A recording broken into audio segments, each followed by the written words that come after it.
Hi, I'm Tara from the Marathon Mates. Can you believe it? 2025 is about to end in the blink of an eye, and 2026 is about to begin with new hopes of PBs and running adventures ahead for all of us. On this episode, we will review the very busy year that's been for all of us. We're going to talk about the races we've run and the moments that have been special for us in 2025. We'll share our highlights from the world of running and talk about all the highs and the lows from around the world. We love running and we love sharing our adventures of running around the world. We are the only podcast with 4 7-star world major marathon runners, and this is the Flying Runr Podcast. Are you ready to run? Let's go.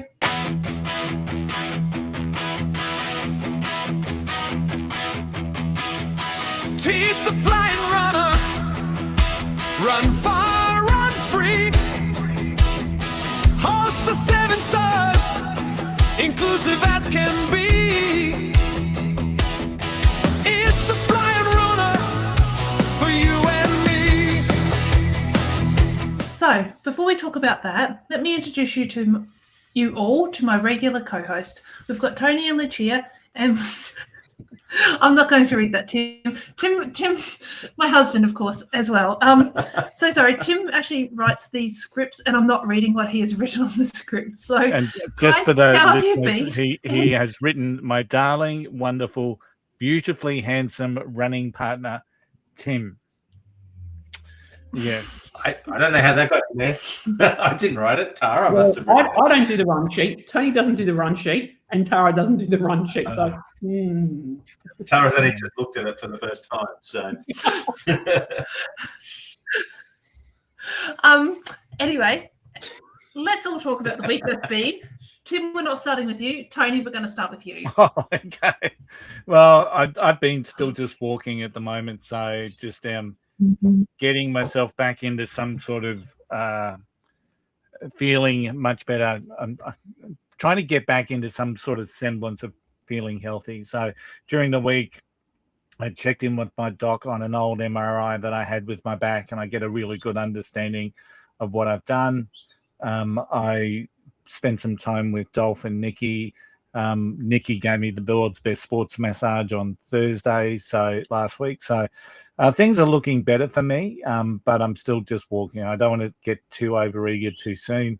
And it's just so hot. It is just so hot. So probably the biggest distance we did last week, I did a 5K walk on Saturday, and most mornings we're doing about 2.5K. So Sharon and I are actually quite enjoying ourselves, not having to push ourselves at this time of year for probably one of the first times in a long time. So it just feels good.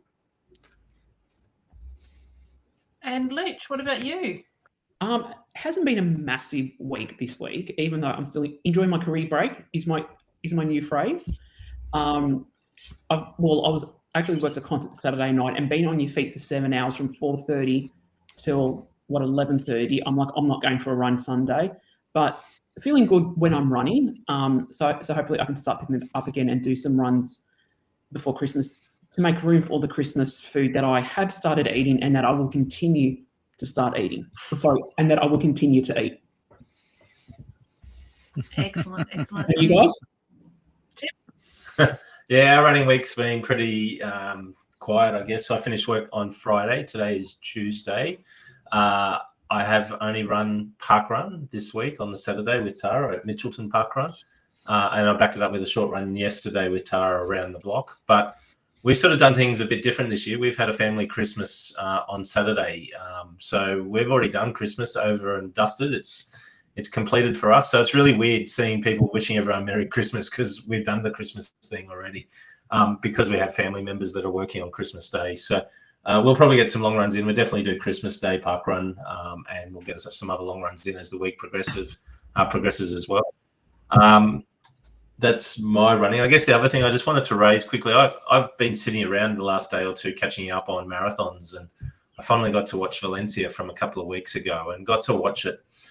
And it got me questioning around sort of on-course coaching. And, you know, with the men, as we know, the men are at the front of the pack. They have pacers that run with them for 30 Ks. But the women, when they're racing in these races, will have a male runner that will run with them. Generally, it's a training partner that runs with them. And what I saw in this race was Jet Kosgei, who actually won the race at about 33 kilometres, started to slow down and fall back a little bit. Her pacer then slowed down and gave her some words of advice and helped her get back onto the leader's tail of Perez, who was leading at that point. And it sort of got me a bit of thought around on-course coaching and whether or not that's allowable, given the women have essentially somebody that runs with them that can talk to them and pace them through and give them tips and feed them water and other things that they may not get in non-pacer races. I don't know. I was just trying to get your thoughts on it. It was a bit strange seeing it happen there because to me it looked like on-course coaching from her pacer, who was trying to get in ahead, tell her what she needed to do to get back on the pack. And I know, Tony, you've watched the race, or you said a few weeks ago you watched it. I don't know if you picked that up. No, to be honest, I wasn't looking that closely, Tim, but it does. I saw something recently just on the same thing. There was one of the major races, and it could have been Valencia, but there was one of the elite runners was actually taking water from a person on a bike, which and once again, I just thought, geez, I didn't think that was allowed. So very similar. It's such a fine line, and with paces. Personally, paces are only there to try and break records and to make really fast races. Right? Paces aren't there if it's a genuine race. And, this is one of the joys that we saw when the Olympics was here. There was no paces. It was just a race, wasn't it? People were just trying to beat each other and strategize and whatnot. So I've got really mixed feelings around the whole pacer thing, but where does it cross the line? Because little points here, there, and everywhere. If you're pointing someone through, waving, who knows? So, I just don't like it, I guess, is my answer, Tim. Yeah, it was obvious because Perez's pacer had dropped off and Jet Kosgei's pacer coached her or pushed her back and paced her back up to the front position. And then for the remaining 8 or 9 kilometres of the race, he was then guiding her through the packs and telling her where to run and the angles on the course she should be running, which, again, I'm not sure if that's fair and in the spirit of competition when Perez wasn't getting the same sort of support. But, again, it's different than sort of pacing like what you do, Lucia, which is where you're out there encouraging and helping people to get along. It's totally different. I'm talking about the elites. I'm not talking about the rest of the field. But what are your thoughts, Lucia? And just back to your point earlier, Tim, when you said that she'd taken a drink off someone off a bike. Kipchoge does that in Berlin. He's got someone on a bike handing him his drinks throughout the various points. So I think it depends. No, that's different. Bike. Yeah, that is different because the guy gets off the bike to give Kipchoge the drink. At each official drink station. Yeah. So his name is Bottle Klaus. Yeah. So, this was just a person on a bike. Yeah. Now, as I said, I don't know where it was. I don't know which race. I don't know which was the runner, but I just thought, a bit dodgy.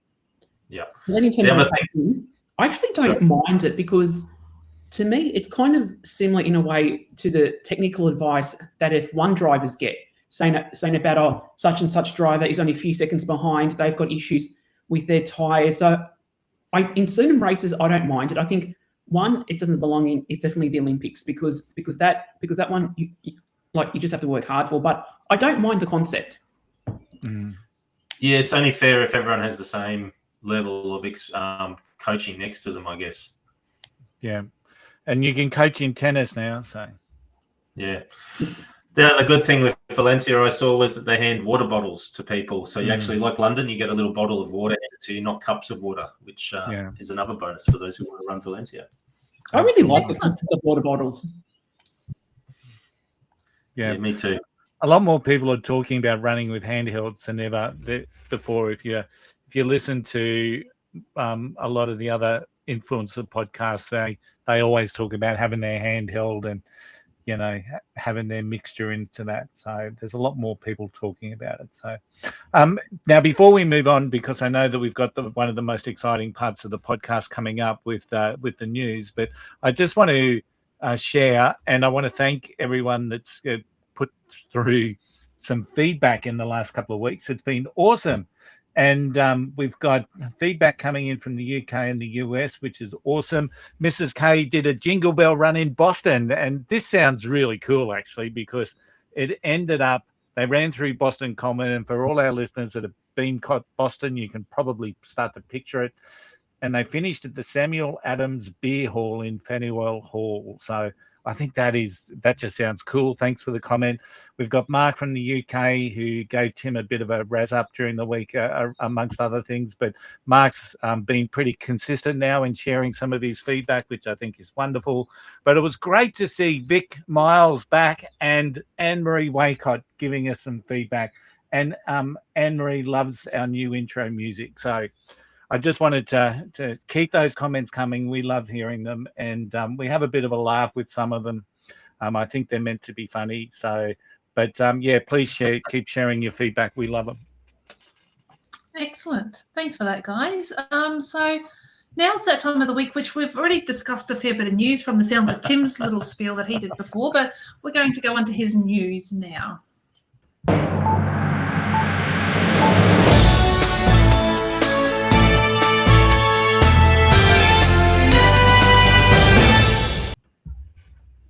Excellent. Tim, what's been happening around the world this week? My news. It's everybody's news. All right. The first one is, and this is, I guess, a little bit of maybe Abbott's have listened to us, because I went on my rant last week, for those who listened last week, about how Abbott's focused on their 6-star stats and not the 7-star stats. Well, the very next day after we recorded the podcast, out came the 7-star stats from Abbott's. So I'm going to go through those quickly. Starting with Australia, there have been a total of 315 7-star finishes. And as we know, 4 of those 315 are here on this show. And there have been a number of other guests that we've had on the show over the last couple of years that are also in that 315 7-star finishes for Australia.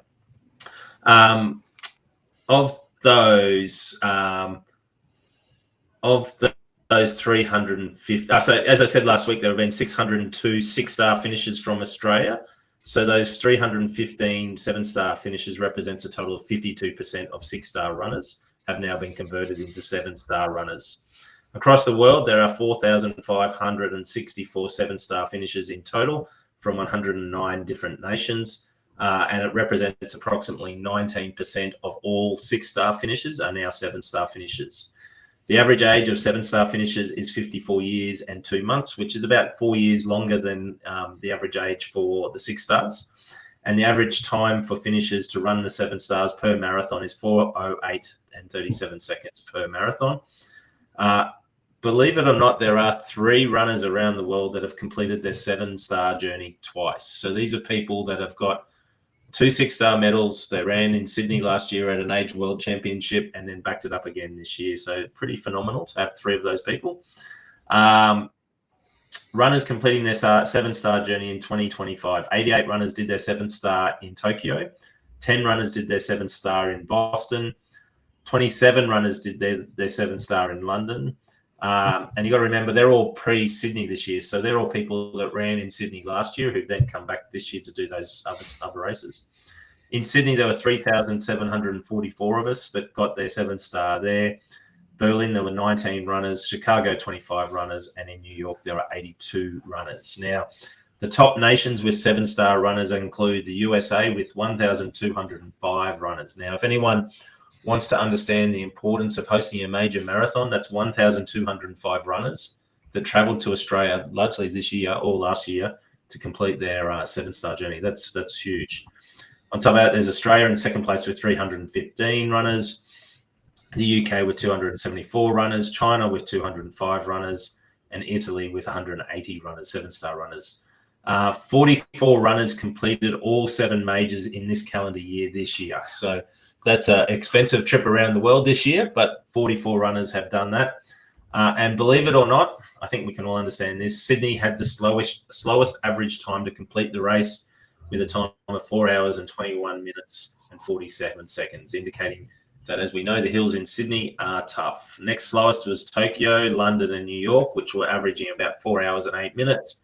And then Boston with the hills of Boston at 4 hours and 7 minutes. So Guys, finally, great to see some recognition from Abbott's. Great to see that the stats are out there for the 7 stars, and great to see Sydney on the world stage. Any thoughts on that, guys, before I move on? Just for the record, the hills in Sydney are not that bad. So I don't know what everyone is going on about. Like, I really think that the hills in Boston... I tend to disagree. No, I disagree, Luch. Sydney is way, way, way harder than any of the other majors. Okay. The hills in Sydney are brutal. Yeah. Compared to the other majors, and I bolted Boston. So maybe we need a poll. What is the hardest marathon for the majors? Boston or Sydney? Listeners, or please. New York. Yeah, any of the majors, which one is the hilliest or toughest? Just remember, both Sydney and Boston are actually technically net downhill. You start at a high position and finish at a lower position, right? So it's all the little ups and downs in the middle. Curly, you got any input on that one? I think Sydney was tough, but for a completely different reason than the hills. So, and that's just personal experience. We know Sharon struggled both times we've run Sydney. So, yeah, it's tough, but not for the hills. I think if I was in if I'd had a good training block and I ran it by myself, I don't think it would be as tough as what I found Boston. Oh, wow. Yeah. I found Sydney harder, but that's just me. Anyway, moving on. Tim? It was all easy to me. Yeah. Sorry, it was all comfortable. Comfortable is the word. All right, the next bit of news. Strava has identified the 3 most attempted running routes in the world. Number 1 is one that we've probably walked through or had part of the course done with the New York Marathon. It is the Central Park East Drive Terrace to 86th Street in Manhattan, New York. It is the most attempted Strava segment over the past 12 months out of all those that exist within the Strava world. Despite its relatively bland title, the segment through Central Park has a grand status amongst runners, no doubt because it is situated on one of the most populous and visited cities on the planet. I would also argue that if you're a runner in New York, it's probably one of the only places you can run safely and get some distance up without having to cross a road or be struck by traffic. So that's probably why that's number 1. Number 2 is what they call the GBK Loop in Jakarta in Indonesia. It's the second most Strava segment, most run Strava segment over the past year. And it's a very satisfying, almost 1 kilometer loop, which is as flat as a pancake. According to Strava, Indonesia deserves extra kudos because it is the home to some of the hardest athletes in the world when it comes to heat. And in fact, 76% of activities recorded on Indonesia's islands were done in temperatures above 26.7 degrees Celsius or 80 degrees Fahrenheit, which is more activities than anywhere else in the world. The next most common place to run in the heat is in Malaysia. And then third place is Bangkok in Thailand. And then the third most popular route to run in the world is what they call the Tiro 1 kilometer in Sao Paulo, Brazil. So it's a slightly downhill stretch in Ibirapuera Park, a leafy, runner-friendly arena that offers respite from city life. So again, really popular spot in Brazil, and you got a nice quiet little park there where you can run a continuous sort of section. So guys, it now gets my thoughts a little bit now. So how can we make a running route in Strava the number 1 running route in the world? We've got an audience here with listeners. Is there anything we can do to make that like a popular route? Maybe we could call it the Flying Runr route and then ask all of our listeners to go out there and run it every day up and down. Obviously, it doesn't need to be anything more than maybe 500 meters or a kilometer long. I don't know. What are your thoughts, guys? Maybe we should try and do something like that next year. And I've got the perfect one as well. So, you know, when you're running down Macquarie Street of the Sydney Marathon, instead of running down, you run up from the Opera House, and it's a nice steady climb. I reckon that would be an interesting one to do, just to see how many people would actually do it. Not me. That sounds hilly. No way. There probably is already a segment there. So we need to find somewhere where there's no segment, but where there's lots and lots of people, and then call it the Flying Runr segment or the Flying Runr Podcast segment, and then see what we can do to try and make it popular. Don't know. Tony, you got a sly grin on your face. No, I think there's bigger things for us to do. I'm pretty confident that every place where there's lots and lots of runners is already a segment somewhere in Strava. So, yeah, it's a nice sentiment. If anyone wants to rename a very popular segment on Strava to the Flying Runr segment, I think we've got more chance of that happening. So. And that's the news this week, guys. Excellent. Thanks, Tim. So, okay, guys, it's time to have a little bit of fun as we look back on the year that was 2025. So I'm going to start by asking a few questions and asking you to also pull out your Garmin's so we can, or Strava's, whatever you would prefer, so we can have a look at the numbers for the year. So I'm going to ask a few questions. Tim, I'll ask you first. What is your total distance run this year and how does it differ from last year's number? All right, so if I pull up my Garmin, I have to date now 1,671 kilometres run for the year. My worst month this year is December, where I've only run 50 kilometres only. I've only run 50 kilometres so far this month, and we're recording on the 23rd of December. So most months, every other month, I've gone over 100 kilometres or more, but this month's a very quiet month. My second least popular month was February this year. Again, I only ran 66 kilometres that month, but as most people would realise, I broke my elbow and my ribs at that time of the year, and I was out of action for 6 to 8 weeks. So compared to previous years, last year it was about 1,800 kilometres. The year before that was again about 1,800 kilometres. So I'm about 150 kilometres off, which makes sense given the injury I had earlier in the year and the time I'm taking off now. Excellent. Luch, what about yours? I can't find it on my phone, on my Garmin thingy. And I refuse. Go to activities. Yep. Running. Yep. Up the top, 7 days, 4 days, 1 year. Hit the 1 year. Yep. Oh, there we go. And then you can scroll left and right, and it gives you previous years. And go up and down and give you the actual distance per month. Yeah, because I refuse to pay for Strava Premium. I'm like, I'm not paying for it. Ain't going to do it. This year, I've done 1,029, which probably not.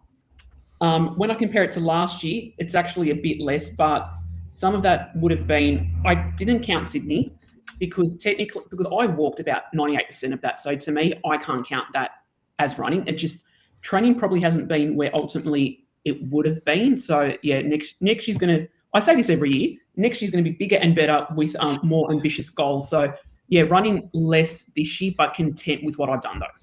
That's because you had lots of ice cream stops for you this year. That's why. And milkshakes. and Tony, what about yours? So before I talk about mine, I just want to, and I didn't know this. So Luch was having a crack at Strava for paid premium. As part of that paid premium, and once again, I didn't know this. They actually offer for paid subscribers in the US, UK, and Australia through Sunday's Insurance. Coverage of up to $800 AUD for damaged devices, $120 for missing running race entries due to injury, and even taxi fares if your bike breaks down. So, and I didn't know that. I've been paying for Strava for a number of years just for the training benefits, but apparently there's an insurance thing in there as well, and you can, if you miss a race due to injury, they will refund the race entry fee. So, and yeah, didn't know that. So maybe if someone in our listening group has done that, let us know, because I think that's pretty cool. In terms of my activity for the year, 222 days active, which was a decrease of 20% on last year.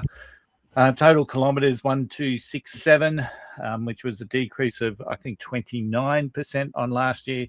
182 hours running, and total elevation about 8,000 metres. So not our greatest year, unfortunately. We always set ourselves a target to do whatever the year is in total kilometres. So next year, no doubt, will be 2,026 kilometres will be the goal that we set for the year. And as you can see, I missed it by a fair swag. So excellent. And so for mine, I'm fairly consistent every year. I sit around about that 1,800 to 2,000 mark every year.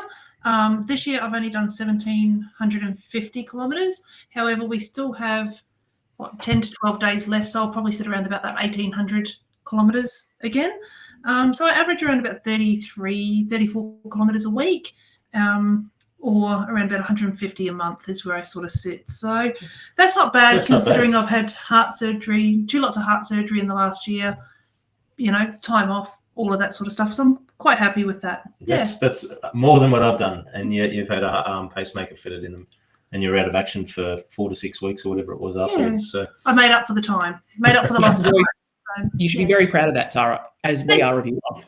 Oh, thank you very much, Luch. It's just all a case of if I don't run, I'll go crazy. It's a bit like a border collie. So, yes. And again, it's not showing off or anything. Those numbers are just there just as an idea for us to present to our listeners the sort of distances we do, and it's not a competition. What we do is totally our own running journey, as we always say. Everyone runs their own journey. Yep, and if you do 500 kilometres in the year, that is absolutely fine. You do what you can do. So, and if you do 20,000 kilometres in a year, that is even more impressive, but it's your journey and it's your body. So don't go out and injure yourself to try and compare yourself to anybody else's journey. So let's talk about the year that was then. What is the most memorable running experience this year for you, Lucia? Oh, I think for me, you guys probably won't be surprised, but Sydney. Being a pacer and being an ambassador for Sydney in its first year as a major, it's hard to top that. Yeah, it was a phenomenal journey this year. Excellent. And Tony, what about yours? Most memorable running experience this year. I think I've had a couple, but I've got to say running Amsterdam, even though we had our challenges, was just something I had looked forward to. I was excited to run it.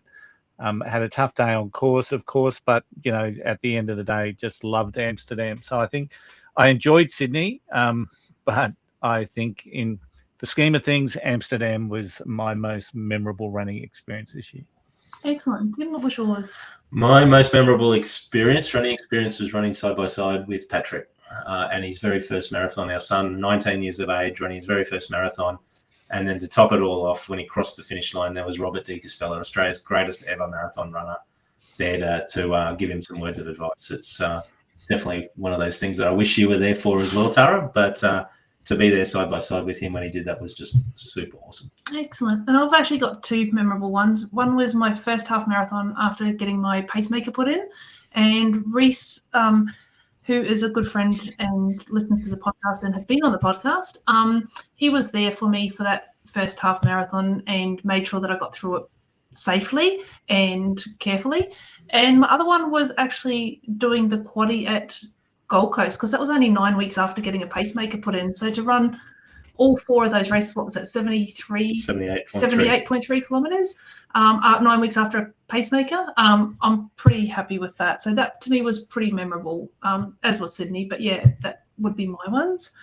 So we've had some highs and lows this year. Is there one moment this year that seemed too hard? And what did you learn from that moment, Tony?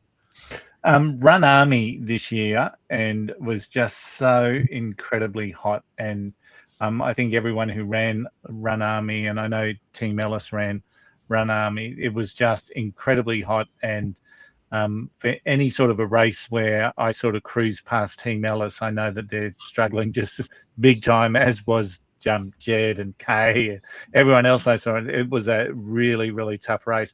But I personally, the lowest was probably Sydney, to be honest. And, as you know, my wife, I run with my wife, and from about 7 kilometres on, she was in all sorts. And that really created some real issues for both of us. It was just a long slog.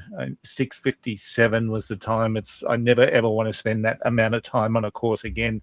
But it was just tough. It was just tough. And it really did. I think everyone that saw us the night of the marathon realised that it was hard. So it was a tough gig but loved Sydney experience, but I just did not enjoy the run this year. And Leach, what about yours? I think for me, it was Goldie. So I also attempted the quaddie, which ironically, I wasn't worried about the marathon. I was worried about the Saturday. Saturday went better than expected, but Sunday started crying like a baby at the 5Ks, pulled out at 8Ks. I was inconsolable that day because I was really upset and angry at myself for pulling out. But I know ultimately it's the right decision. And I think one of the biggest learnings I took from that, if you're going to do something as crazy as running 76 Ks in 2 days, do the training for it. Minor detail there. I probably wasn't ready as much as I should have been. I can admit that. But ultimately, it's okay to fail. There's nothing wrong if you have to DNF a race, because there's no point going on and only making yourself more miserable and potentially even injuring yourself. So it's okay to fail. And if you're going to do something crazy, put in the work for it. Yeah. And Tim, what about yours? Just my lowest was probably when I broke my elbow and my ribs back in February and not being able to run for whatever it was, 6 weeks, 6 to 8 weeks, whatever it was. It was probably the longest I've had off from not being able to run for quite some time. So it wasn't exactly easy. As you know, I was a little bit itchy. I wanted to get out there and run, probably unbearable at times. But yeah, it was one of those things you've got to go through the rehab and all the rest of it before you can get back into it. And all I wanted to do was get back into it. So that's probably my worst. What about you, Tara? Yeah, mine's the same as Tony's, actually. Mine was Run Army, and that was it wasn't that long before I got my pacemaker put in. So I think maybe a month beforehand, and it really showed to me how bad I'd actually gotten, how sick I'd gotten when I really struggled with that 10Ks. Yes, it was very, very hot, but it was hilly. But that was a really, it was an eye-opener for me to say, yes, you are sick. You need to actually get this done now. What did I learn from that? I learned to listen to my body, and I learned also that I've got some really, really good friends that stuck with me and did the whole course from start to finish, walked when I needed to. It was a really nice team bonding experience, and I'm looking forward to doing that again next year with them, hopefully with a better experience. But let's talk about the best race experience. Now, Lucia, I know you're going to probably say Sydney again. Am I correct?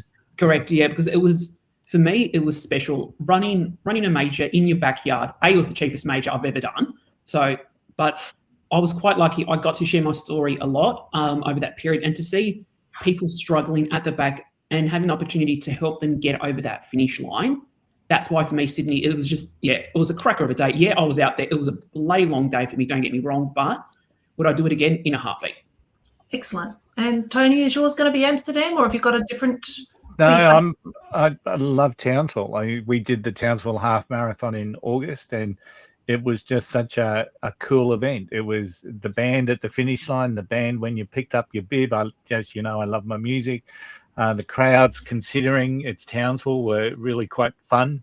So the course is flat. It's beautiful looking out over the bay at Cleveland Bay there and running along the Strand. So we'll probably do it again next year. And it was definitely our best race experience. So I'm negative split, which was something that I went out to do. So yeah, all up, a big tick on the Townsville Half Marathon. Wonderful. And Tim? I'd have to say Sydney.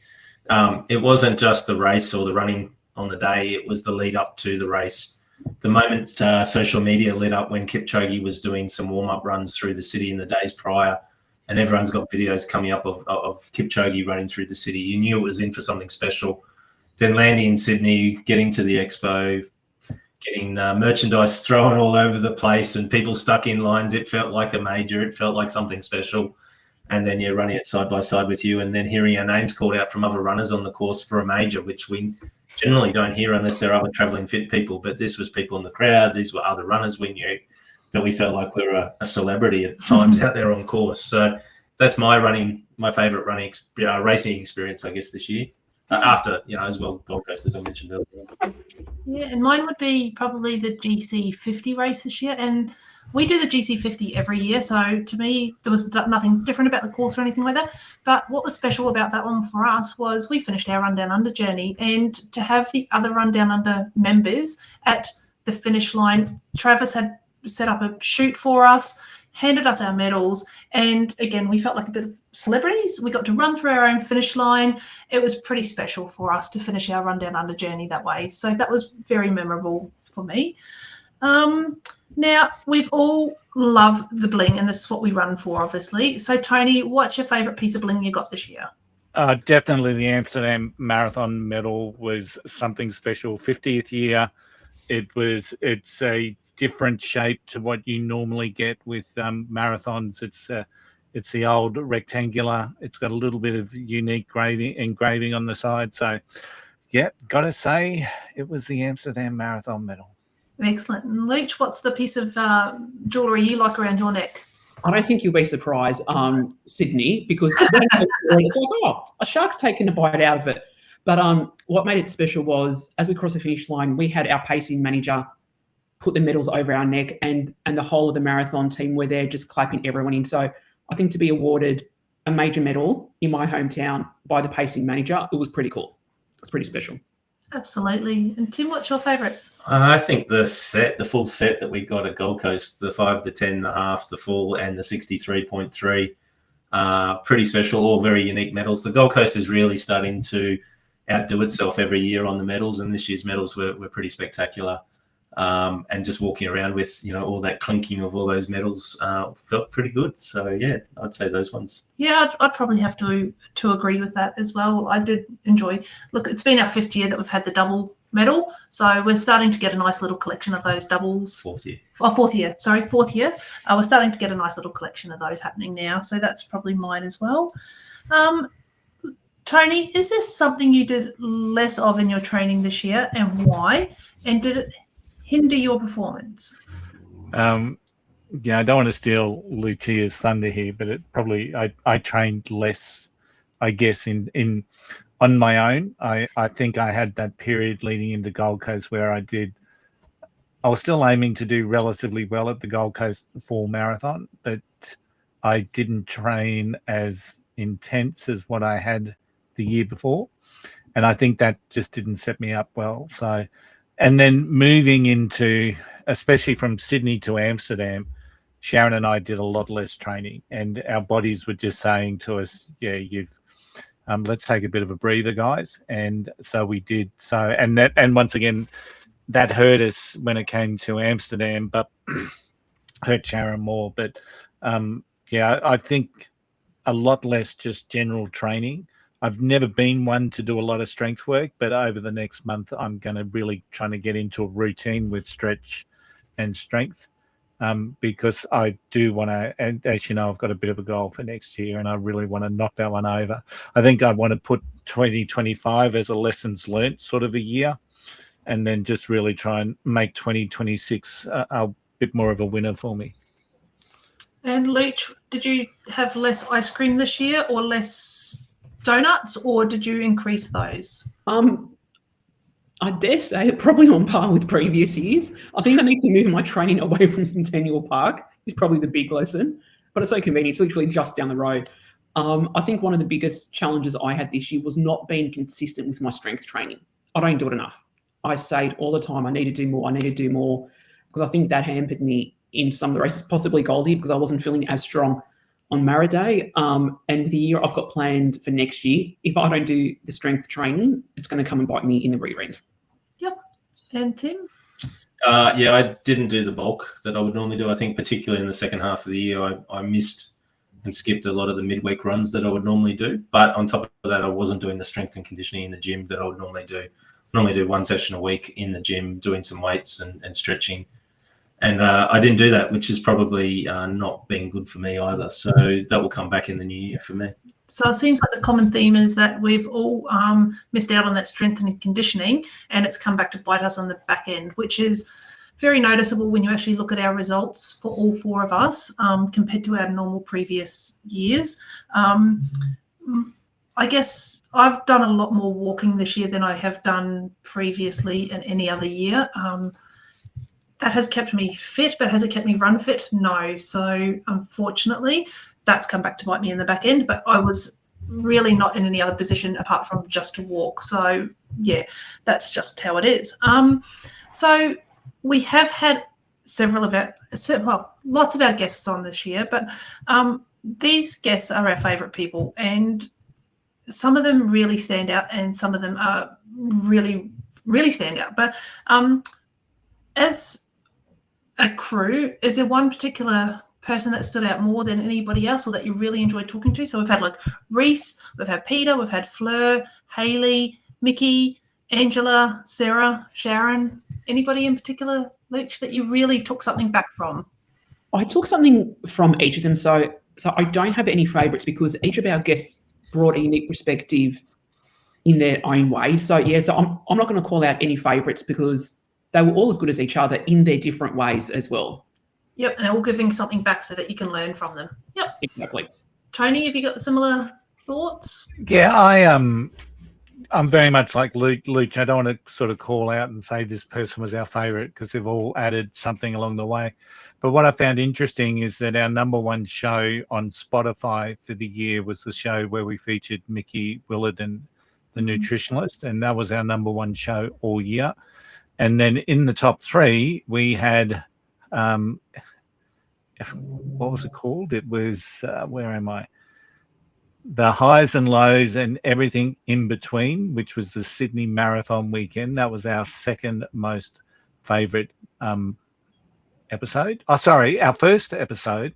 I just scroll up the page a little bit, Tony. That might help.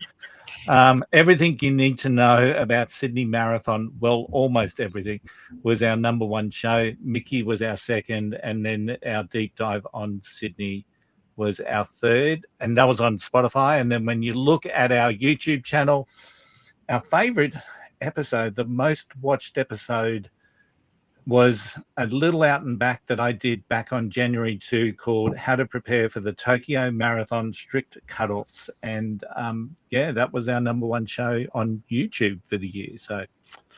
So yeah, but all our guests added something, lots of insight. I've loved, hearing from Sharon, for example, and Ange, and it was good to get Sarah back on. So yeah, Reese is just a legend. I mean, I could give them all adjectives, and maybe I should now that I've started to do that. So Fleur is always an informative person. Hayley's just one of the big things around Hayley. Was one of the first times I heard her speak was when she discovered the fact that she can do hard things, and that always sticks out with me with Hayley. So of course we had Mickey, Ange, Sarah and Sharon, and they were just, I've already given them fantastic labels and adjectives. So yeah, I love talking with people about running, and it's always good to get different mindsets or different insights.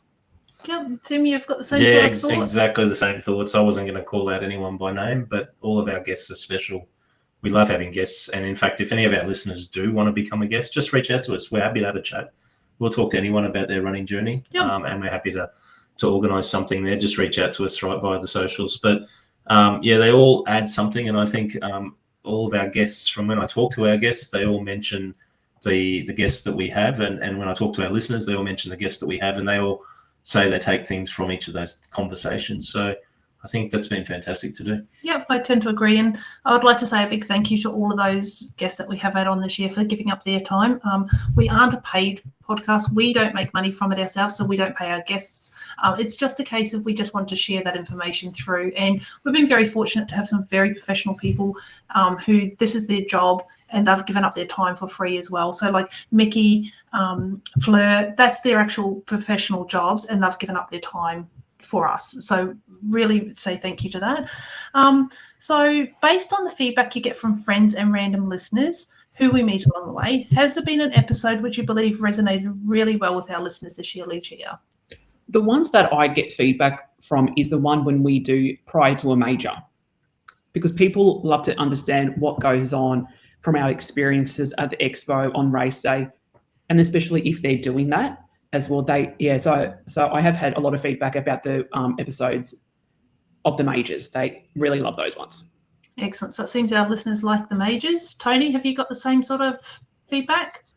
Yeah, just some of the ones. Yeah, I agree with Luke. Most of the feedback that I get through personal people contacting me personally is usually around the majors. Although I must say, the episode where Tim talked about baby pelicans was the response personally surprised me that people would make comment on that. And so some of those unique little things that we tend to bring into the podcast can sometimes be the ones that resonate with people. And sometimes maybe it's because they go, did he just say that? So, yeah. Well, have you ever seen a baby pelican out in the wild? Tim, have you had any feedback that you want to No, it's the same thing. Most of our listeners love the race updates, whether they're majors or our own running journeys. And I'm just looking through the list at the moment of the episodes we've done this year. And, we've done things like your tips for running with dogs that I remember people were talking to us about afterwards about how they run with dogs. The episodes we've done around women's running and what women need to know about running that you and Lucia sort of led those conversations with. How we get through our long runs, how do we return from injury, how cheap can we do the major marathons, race expos, are they dead or alive, common running myths debunked. There's all sorts of things here. Race day mistakes we've made. Again, I had people talk to me about that afterwards as well, saying they've done a lot of the similar thing. Tara, you opened up on one of our episodes about your journey with your heart and what's happened there. Again, lots of positive feedback and support we've got along the way. Even when Sarah came on and talked about Cape Town Marathon, I had a lot of eager people who were hoping to get into Cape Town next year and hoping it was going to be a major. A lot of feedback after Sarah Coltrana's episode as well. So, yeah, it's all been, even one of our later ones, our first time marathon memories, there was still a lot of comments and conversations that people had about that. So, yeah, it's been another good year, I think, on the episodes, and I think our listeners definitely like what they're hearing from us. Yeah, absolutely. And I quite often get feedback, and my latest feedback was actually from Angela, who's been on our show, about how she runs the Christmas runs and stuff like that, and her Christmas traditions. So if you haven't listened to last week's episode, go back and listen to that. And Angela's given me some good feedback on those ones, and she's done quite a few of those things, but she hasn't done the mulled wine mile yet. So yes. So let's have a look here what we're up to now. So we don't try and keep stats on these things, but who do you reckon talked the most on our show and why? Yeah. No, are you pointing to me? No, Tim. Oh, Tim. I reckon that was a bit of a loaded question there, Tim. So no, I reckon it was Lucia. Tony, do you have any of these stats? No, but I think we all can hog the microphone when we want to. So I think we're all got that skill. But when Tara is on a roll, Tara is on a roll. So and somehow I still end up hosting the show every now and then. I don't know how it happens. So I don't know. Tara hasn't done a 5-minute Lucia's tip though. Yes, but I also don't do a 20-minute news segment before the news. So I've got to say, and I only just today found time to put out some shorts on our YouTube video from last week's episode. And one of the shorts I chose is when we were talking about the elf, whatever it's called, uphill thing. So, and I think out of the minute short, there's 30 seconds of me and Tim just laughing. and that's the short. So, but anyway, it was good. So should I have asked the question of who laughs the most on the show rather than talk? That's a good one. Sorry, Tony. No, I can't pick it. You can't pick it? No. Maybe we should throw that one out to the listeners. Yeah. Who talks the most? Who laughs the most? Let us know. So, how many pairs of running shoes have you gone through this year, Lucia?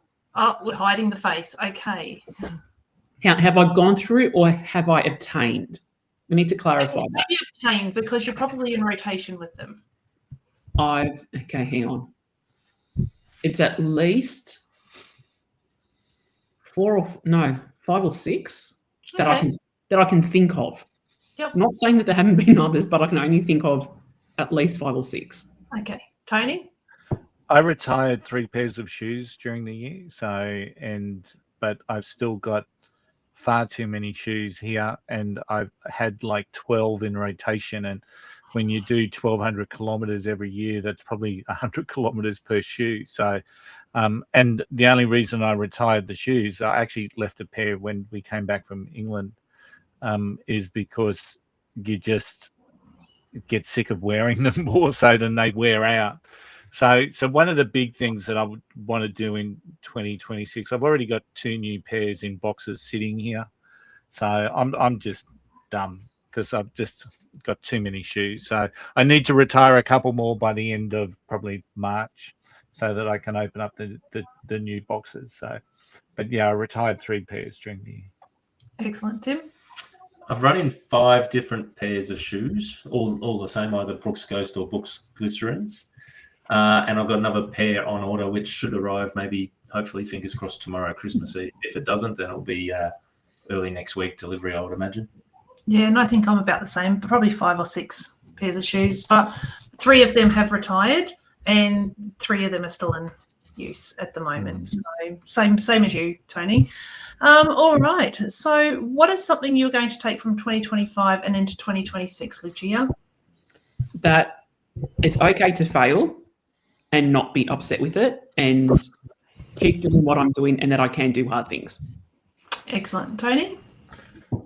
Look after myself a little bit better and get the overall training experience, not just going out for runs, is probably the biggest thing that I'll be taking into 2026, and really getting some excitement and freshness back into my training program, which is what I believe I've done.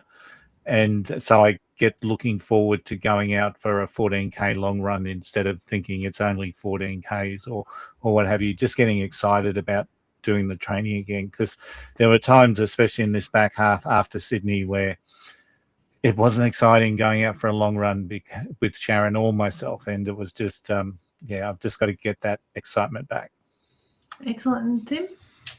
Yeah, probably a little bit more listening to my body a bit more, I think. I've done that over the last few months, and it really hasn't hampered me too much. So doing less sometimes is better, especially as I'm getting older. I find getting older sucks, as we all know, and getting older, I wake up with a lot more pain, and muscles don't bounce back as quickly as they once did. So I think, listening to my body a little bit more and maybe just slowing things down. Whilst I said before, I want to do more strength and conditioning and boost my numbers back up again on training sessions. Maybe not every run needs to be a super long run, or not every run needs to be at a super fast pace. So just slow it back and enjoy it a bit more. Yep.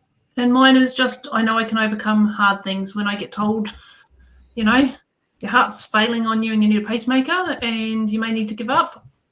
I know that I can overcome those things and I can keep going. So that was my big take from this year. So this week we're going to get a tip from Tim, not Lucia, because we're trying to cut this episode down shorter. So Tim, let's make it a short one. Excellent. So Tim, what is your tip this week? Thanks, Tara. One day we're going to get this right. My tip this week is... Tara's just taking control. So, it's okay. And just to answer the question that Tara didn't ask, my highlight for the year would have been Hassan winning in Sydney. I think that was just magical. So, Lucia, what was your highlight for the year before we go back to Tim's tip? My highlight of the year was definitely Sydney. It was, to me, I've made this call before. It is pretty big in terms of excitement of the city and the vibe, on par with Boston. Okay. Tara, what do you think your highlight anywhere in the world was last year? Probably Kipchoge in Sydney. Okay. And Tim? I think it's seen the growth in marathon field numbers around Australia really steadily grow. I shared something with you guys, just something the other day. 2 years ago, Gold Coast was still trying to sell marathon tickets, in the middle of December.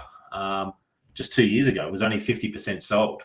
Now we're seeing Gold Coast sell out on the day that the entries open. So that Melbourne's now in a ballot. It sucks for all the rest of us runners to try and get entry into all these races now. But at the same time, it's great to see the sport growing the way it has grown in Australia over the last few years. Yeah, and it's right around the world. Amsterdam half marathon sold out in 2.5 hours. I think they posted today they had 20%, and it only opened on Saturday. 20% left in the marathon. So probably in all likelihood they've sold out their 30,000 filled in the marathon as well. So you can see that Amsterdam will potentially be going to ballot as well. So it's just everywhere. Manchester Marathon is now a ballot. It's just incredible when you start to think about the growth in numbers. But I think there's also a challenge with that, because will people start thinking, well, I can't get into any majors or marathons that I want to run. I'll go do a triathlon, or I'll go and do high rocks, or because those comps look pretty cool. So I think our challenge, and Tim, you've talked about this many times, is how do we get the field so that we're not going to be able to satisfy demand because there'll be 1 million people running London, but how do we get the field so that people feel that there's an opportunity that they've got to run it, as opposed to, I'm sure that there's a whole range of people now that are just saying, what's the point in signing up for a marathon because I can't get in. So yeah, it might open the avenue to other races to stand up and put on a marathon distance in some of the smaller ones where they go to a half marathon and don't have a full marathon. So there's opportunity as well with that. Absolutely. Hey, Tim, what's your tip for the week? Just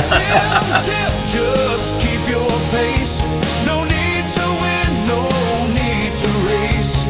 Feel the earth, feel the sky. Tim's tip says, just give it a try.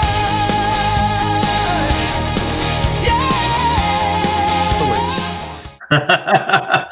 My tip this week, Tony and Tara, thank you, is that it's okay to reflect on the year that was. Like what we've done, we've had a bit of a reflection, but it's really good at this time of year to look back and reflect on what worked and what didn't work in your training, and then use it as a way to move forward, to take on new opportunities and to improve your training in 2026 and beyond. You also need to take note that it is okay to get slower as you get older. The only exception there is probably Jennifer Kellett, who we've had on our show before, who just seems to just do phenomenal things at 70 odd years of age. So, but she's rare. She is a rarity, and it really is important that you start to recognize as you get older, as each year goes by, you're not going to hit your PBs that you did 10 years ago. So it's okay to recognize that, reset your PBs, and just have a look and enjoy running for what it is really my tip for the year ahead. Excellent. Thanks, Tim. This episode is about to end, but before we do that, Luch, what's on for next week? Thanks, Tara. Well, with the year ending and everyone in Oz pretty much on shutdown for the holiday season, we're going to have a short break next week to rest up and recharge for what's going to be another busy running season next year. So whilst next week there won't be an episode, our next one is going to be on the following Friday, the 9th of January. And on that episode, what we're going to do is we will talk about 2026 and our goals for the year. We'll also share the races that we will run and the places that we're going to travel to. It's going to be another exciting year for the team here at the Flying Runr, and we can't wait to share it with you all on the episode. And as we keep on saying, we are the only podcast with 4 7-star world major marathons. And as usual, it's going to be another cracker of an episode, one you definitely don't want to miss. Excellent. Thanks, Luch. And so that's it for this week's show. As usual, it's been another good one. And I've had a lot of fun catching up tonight and talking about the year that was 2025. We'd like to take this opportunity to wish you all a very safe and joyous new year. And for you, all of our listeners, have a very good time. So we may see some of you out on the training track during this time, or we may not. We love making this podcast for you, our listeners. So let us know what you think by sending us a message on Instagram, Facebook, or email us at happyrunning@flyingrunner.com. Maybe you'd like to share with us how your 25 stats compared to ours. You can watch this episode on Spotify and YouTube, or listen on Apple, Amazon, and all major platforms. Every step counts. Keep running, and we'll see you the next time on the Flying Runr Podcast. Happy running.